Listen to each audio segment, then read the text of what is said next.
It feels like people have been staring at me the whole shift. Sweat poured off me all day, leaving a faint metallic scent around my body. People sniffed at me, turning to stare, before looking the other way when realizing the offensive odor came from a person. I do my best to act like I'm not preparing to commit a crime, but my body freezes every time someone looks in my direction, causing me to sweat more and making even more people notice me.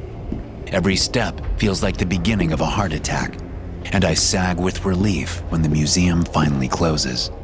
If you have to be a security guard, being one at a museum isn't too bad.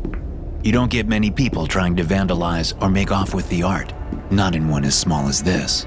Most of my day deals with lost patrons or keeping kids who wander off from their parents entertained while we page their parents. Field trip days can be a hassle, but a few well-placed guards with crossed arms are usually enough to keep the worst troublemakers at bay. The only downside is the pay. Minimum wage, without a raise in 6 years. I can't say what it's like for museums in the bigger cities.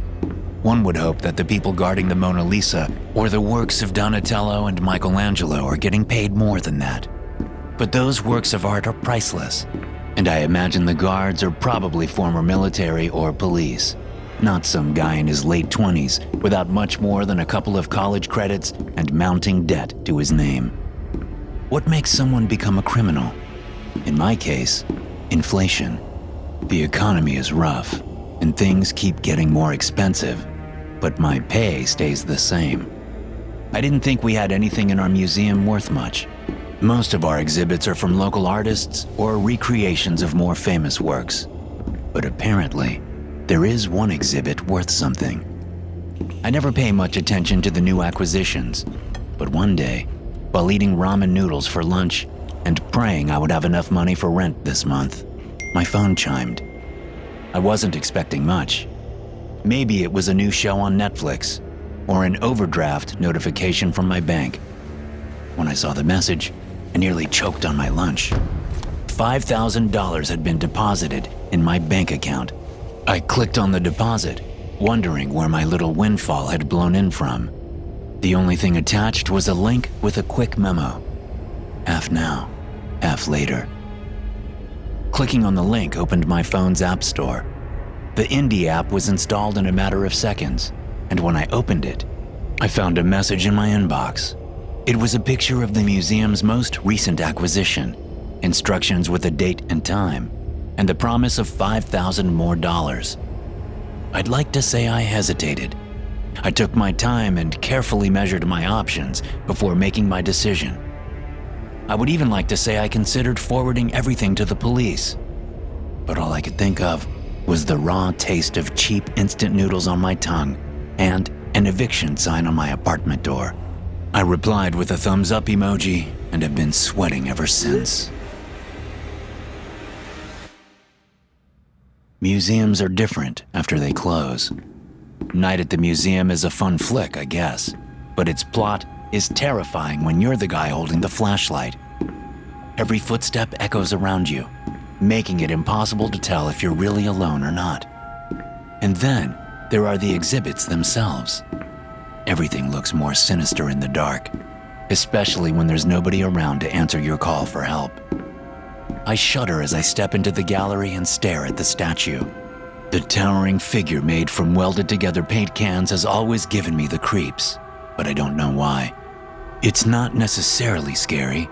It looks like something made by an elementary student with too much free time and parents who own a hardware store, except for the face. It took a lot of time and a steady hand on a blowtorch to construct the beady-eyed monster sitting on top of the paint can torso. The statue seems ordinary, starting at its feet, but it plunges into the realm of abnormality when you get to its head. Shuddering under the gaze of the monstrosity, I do my best to ignore it and head straight to the other exhibit. Our overworked curator hasn't even finished the display yet. It sits on a podium with a piece of cloth draped over it. Caution tape is the only thing keeping people at bay, and while it might not be the most secure idea ever, so far, it's done the trick. I hold my breath. It's now or never. I can still back out. So far, I haven't done anything illegal. I can still do the right thing. Walk away and call the curator or the police.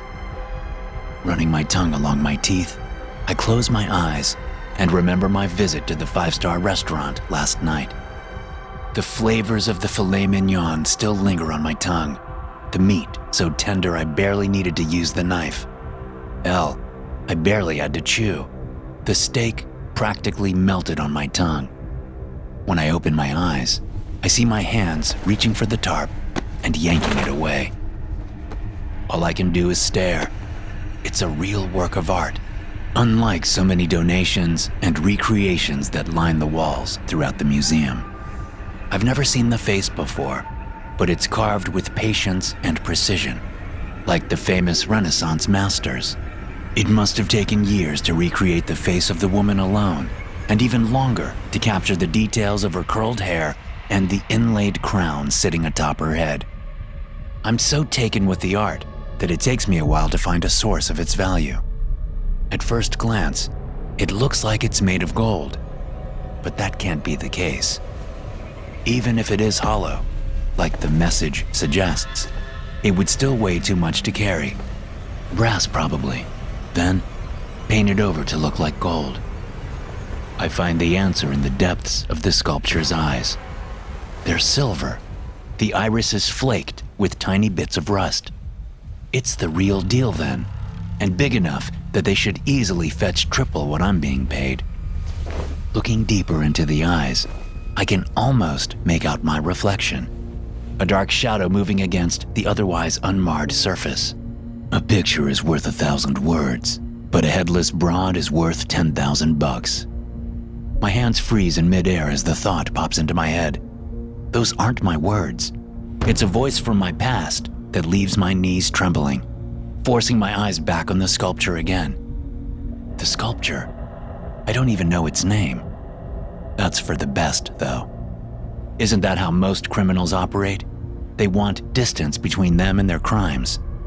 I might have convinced myself that my attempted burglary is victimless, but what about the museum? It's one of their first authentic art pieces, and I'm about to make way with it in the middle of the night for what? A few thousand bucks? That's not even considering the artist, who probably spent a decade of their life working on the sculpture, capturing the woman's face in exquisite detail. The years of discipline and study it took before they first took chisel to stone will all be in vain. How can I think of robbing an artist of their moment in the spotlight? Because you never got yours. The voice is like a heavy hammer taken to my knees, sending me to the ground and filling my eyes with tears. Even through blurry vision, I can't look away from the eyes. I had gone to art school after high school, using the life insurance money from my father's accident. Every day was a constant struggle for 2 years. Oh, I had talent, for sure, and years of self-taught practice. But every brushstroke felt inferior to my peers. Every attempt at art was just an inferior reflection of something that came before it. It's not that you don't have talent, but, well, David, you lack the courage an artist needs. You'll never advance to the next level unless you're willing to bury your soul in the parchment. The words of my faculty advisor ring in my mind so loud that I can almost hear him. How long have I been fleeing from that assessment? Since I dropped out and started working here. A museum seemed like a natural choice. I couldn't be an artist, but at least I'd be surrounded by the one thing that gave me comfort during my train wreck of a childhood. I thought the exhibits would lift me up, but all they've done is crush me, grinding me between a rock and a hard place. Christ, wasted your life on all this pussy shit, and you can't even do that right, can you, boy? The voice is a cold dagger plunged into my back. I close my eyes tight and try to block it out. It's nothing but bad memories. It's all just in my head. But that can't be. The words echo off the walls, repeating themselves.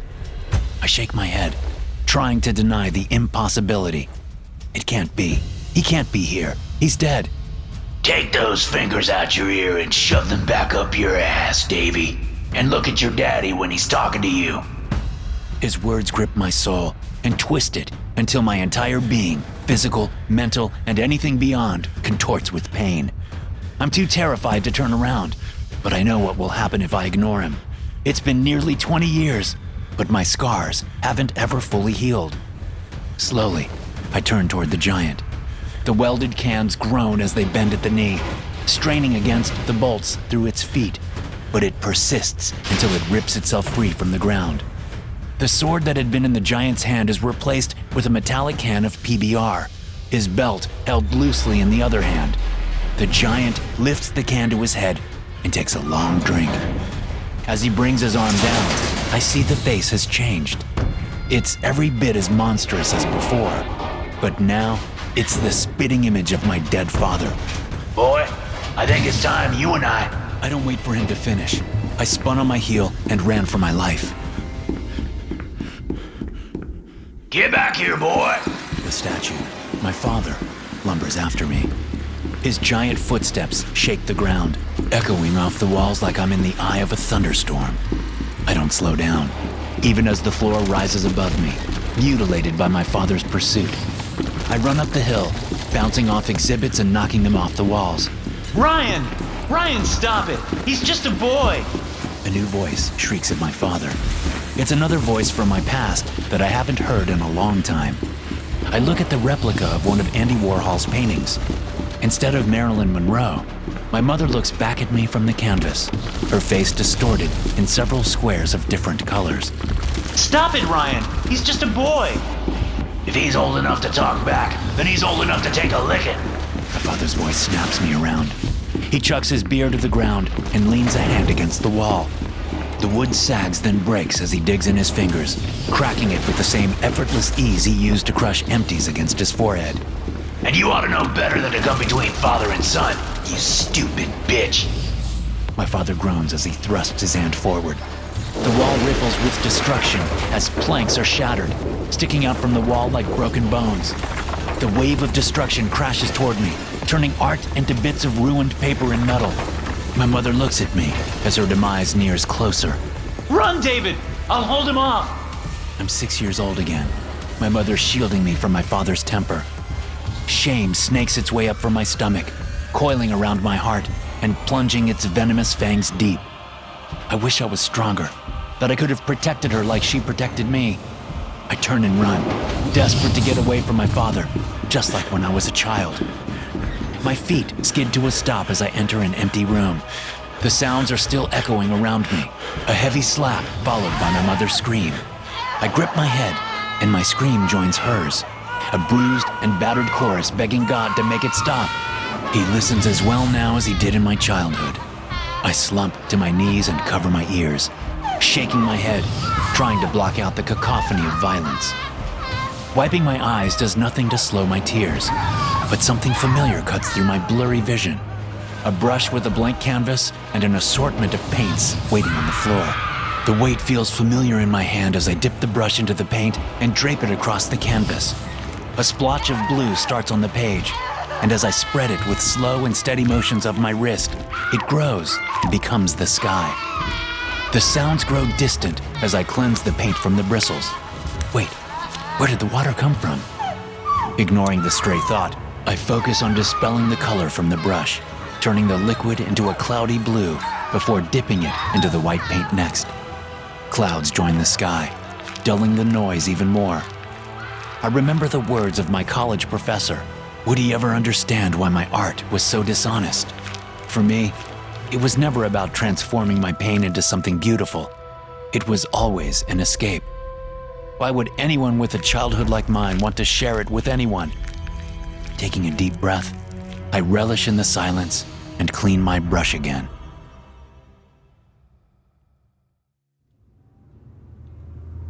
I grumble behind the wheel of my SUV and reach for my cup of coffee. It's as empty as it was 15 minutes ago, but I bring it to my lips and suck air through the hole, hoping to capture some of the caffeine by, I don't know, proxy or something. If I was good at science, I wouldn't have joined the Foundation as an investigator. My theory about caffeinated air proves false, so I swear and shove the cup back into the holder, crumpling it and making the lid pop off. Calm down. It was what my site director said when she gave me this new assignment. She's part of the new guard. over a decade my junior, and I know what she saw from my reaction. Just another old dog struggling to keep up with the latest tricks in the Foundation's employment. That couldn't be further from the truth. Well, okay, I'll admit, it took me a while to figure out my first smartphone. But it takes everyone a bit to get used to their first. It doesn't matter if you're 8 or 80. I don't mind technology, especially if it makes the job easier.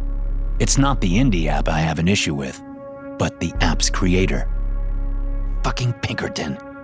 I've had the misfortune of running across that vile-looking ghoul more times than I would like to count.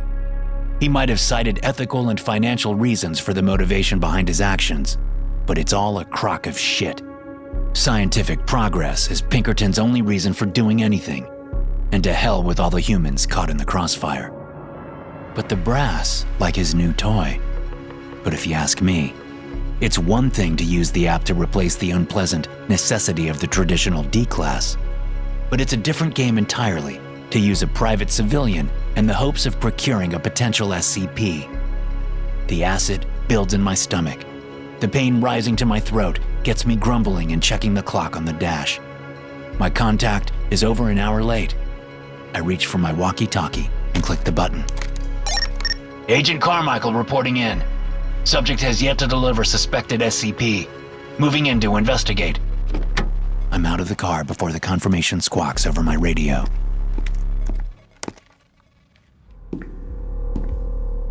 The museum isn't bad, not as far as museums go.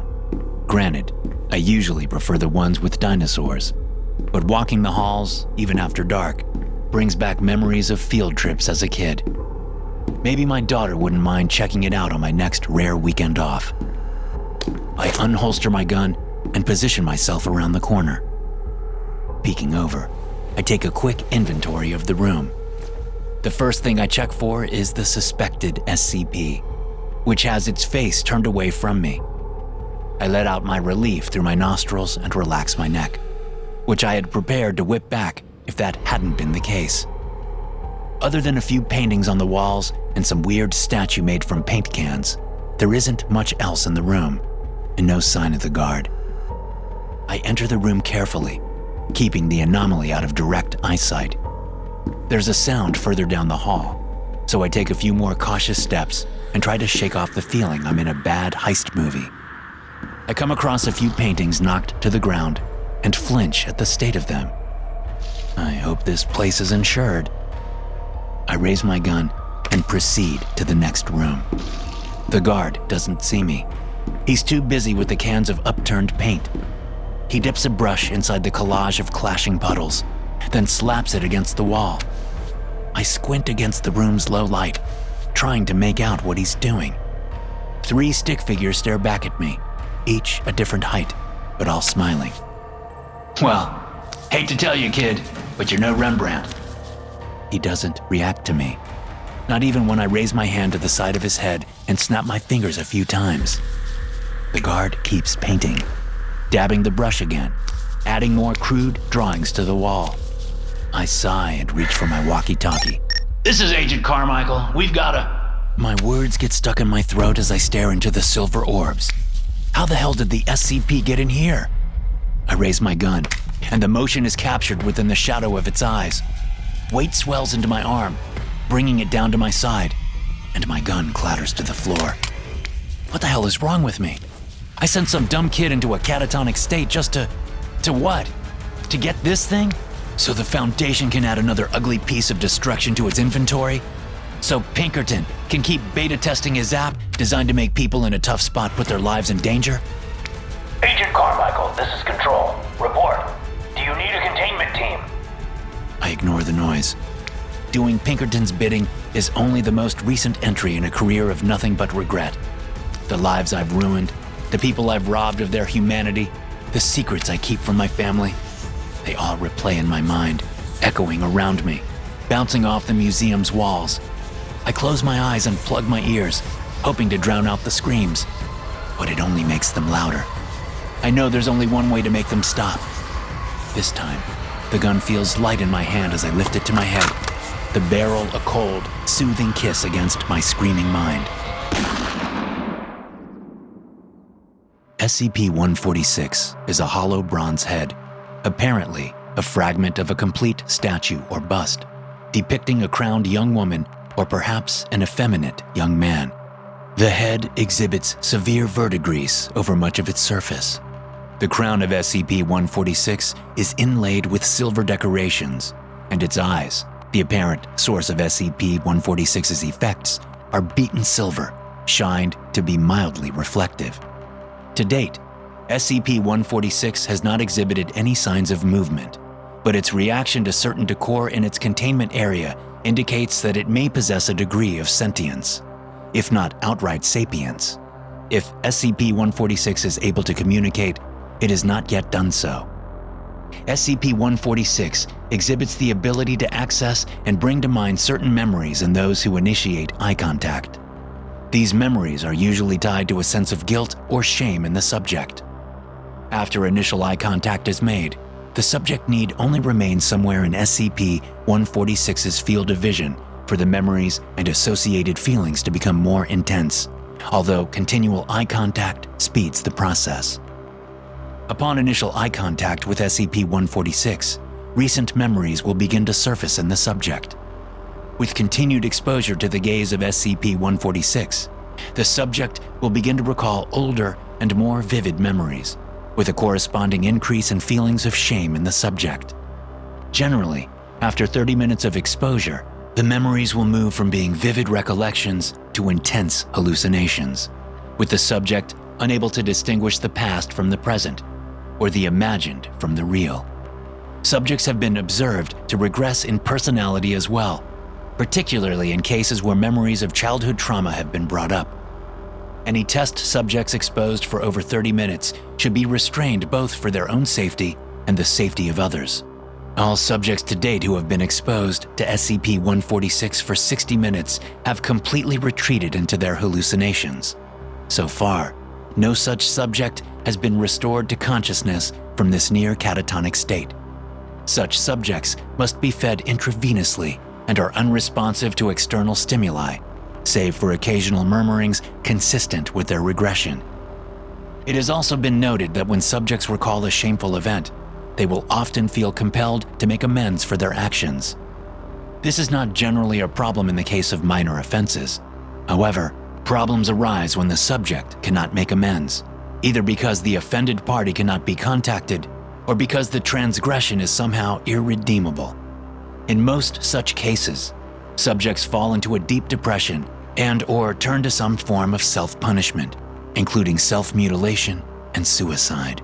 Hey guys, thanks for listening. Be sure to subscribe to the podcast for more SCP stories like this one. You can also check out some more episodes from the SCP Experience podcast here. I'll see you in the next one.